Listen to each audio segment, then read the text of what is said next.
Қызғалдақ гүлін жұлғаны үшін 12 миллион теңге айыппұл салу тым көп емес пе? Естеріңізде болса, Түркістан облысында қызыл кітапқа енген қызғалдақты жұлған азаматшаның видеосы тараған еді. Артынша құзырлы органдар оған 12 миллион теңге айыппұл салынуы мүмкін екенін айтты. Бұл әлеуметтік желіде қызу талқыға түскен еді. Арасында орынды пікірлер де бар. Мәселен, заңгер Жанкелді Сүлейменов гүл жұлғаны үшін 12 миллион теңге айыппұл салу тым көп дейді. Оның үстіне 387 өсімдіктің түрін ешкім жаттап алмаған. Байқаусызда шатасып басқасын жұлып алсаңыз, немесе басып кетсеңіз, біттім дей беріңіз деп жазады Facebook парақшасында. Сондай-ақ 17 түп ағашты кескеннің өзіне ары кетсе 4 миллион теңге айыппұл салынатынын атап өтті. Бұдан бөлек кейбір желі пайдаланушылары адамды ұрған үшін салынатын айыппұлдың 300 мың теңге екенін алға тартып, адам өмірі Қазақстанда қызғалдақтан арзан болғаны ма деп сауал тастауда. Мәжіліс депутаты Бақытжан Базарбек те қызғалдақ гүлін жұлғаны үшін 12 миллион теңге айыппұл салу көп деп есептейді. Айыппұлдарға кішкене подходтарды кішкене өзгертуіміз керекпіз. Мен жеке басым ойлаймын, көп сияқты. Бұл қарапайым адамдар, біріншіден қарапайым адамдардың құқықтық мәдениетін көтеруіміз керекпіз. Құқықтық мәдениетін көтеріп, құқықтық сауаттылығын арттыруымыз керекпіз. Ертең қызғалдақ жұлады, ертең түкір жібереді, ертең жвачкасын лақтырып жібереді. Мұндай жағдайларда құқықтық мәдениетті көтермей, ешқашан біз бір дамыған мемлекеттің қатарына қосыла алмаймыз. Ал прокурор ең дұрысы заңды бұзбау керек деп есептейді. Грейк қызғалдағы қызыл кітапқа енген өсімдік. Егер азаматтар табиғат қорғау ережелерін сақтаса, мұндай ірі көлемде айыппұлдар салынбас еді. Бұл жерде басты мақсат жазалау емес, құқық бұзушылықтың алдын алу екенін еске салды. Одно могу сказать, закон есть закон. Штрафы налагаются. Это абсолютно понятно. Если человек не нарушает, штрафы не налагаются. Нарушает, штрафы налагаются. Об этом уже неоднократно было сказано. Да? Вот у нас, мы часто приводим пример развитых стран. Вот вы возьмите Сингапур хотя бы.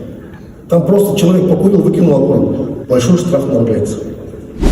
Аталған оқиға бойынша қызғалдақты жұлған кім? Оған расымен 12 миллион теңге айыппұл салынды ма? Мән жайды анықтау үшін әкімдікке сұрау жіберген едік. Нәтижесінде Ордабасы ауданы Ұялыжар ауылдық округіндегі алқапта қызыл кітапқа енген қызғалдақты жұлған Шымкент қаласының тұрғыны анықталған. Оған Қазақстан Республикасы қылмыстық кодексінің 339 бабы бойынша өсімдіктердің сирек кездесетін және құрып кету қаупі төнген, сондай-ақ пайдалануға тыйым салынған түрлерін жою бойынша қылмыстық іс қозғалды. Барлық мән-жайларды анықтауға бағытталған тергеу жүргізіледі. Оның нәтижелері бойынша заңды шешім қабылданады. Осылайша Шымкент тұрғыны қызғалдақ үшін 12 миллион теңге айыппұл арқалайтынына бір бөлек, оған қылмыстық іс қозғалып жатқанда мәжіліс депутаты Ермұрат Бапи бұл мәселе талқылайтын мәселе емес деп есептейді. Қызғалдақ мәселесімен мен айналысып көрген жоқпын. Ол қаншалықты шындық, қаншалықты бір лақап дабыр екенін білмеймін. Бірақ дегенмен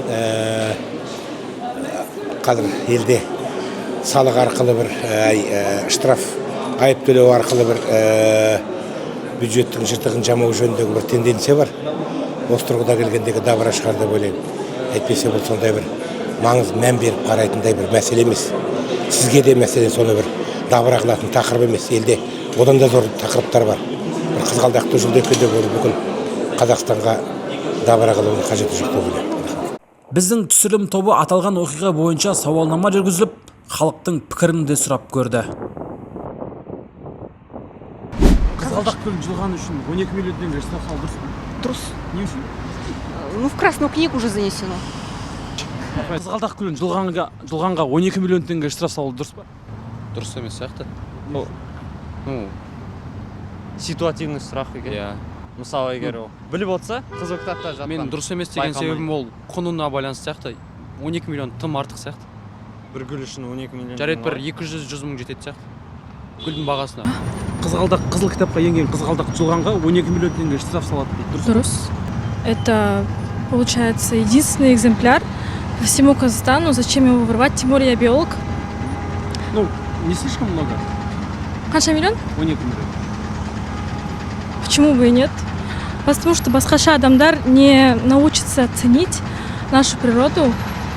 Это база, по идее, знать единственные экземпляры в нашем Казахстане. Это не так уж сложно знать. Дұрыс емес ол. Неге десеңіз, өзі өсіп жатқан табиғаттан миллион пәленбай ғасырдан бері өсіп жатыр.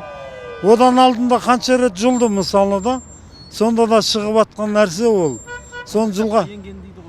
Жоқ, қызыл кітапқа енгенде дұрыс енді енген болса, оны жұлса, қайтаға келесі жылына одан көп шығады. Неге десеңіз, ана тұқымы қолда жүріп ары бері шашылады да, ол көбейеді ол барған сайын. Қызғалдақ гүлін жұлғанға 12 миллион теңге штраф салу дұрыс па? Дұрыс деп ойлаймын, иә. Сатып алу керек тек. Өсіп тұрған жерден жұлуға болмайды. Полиция департаментінің ақпаратына сәйкес, қазіргі таңда полиция табиғатты қорғау заңнамасының бұзылуын анықтау үшін рейдтер мен әлеуметтік желілерге мониторинг жүргізіп жатқан, сондай-ақ алқаптарға ескерту тақтайшалары орнатылып жатқанын атап өтті. Сапарғали Қанат, Мерей Кенжеғали, арнайы QR News үшін.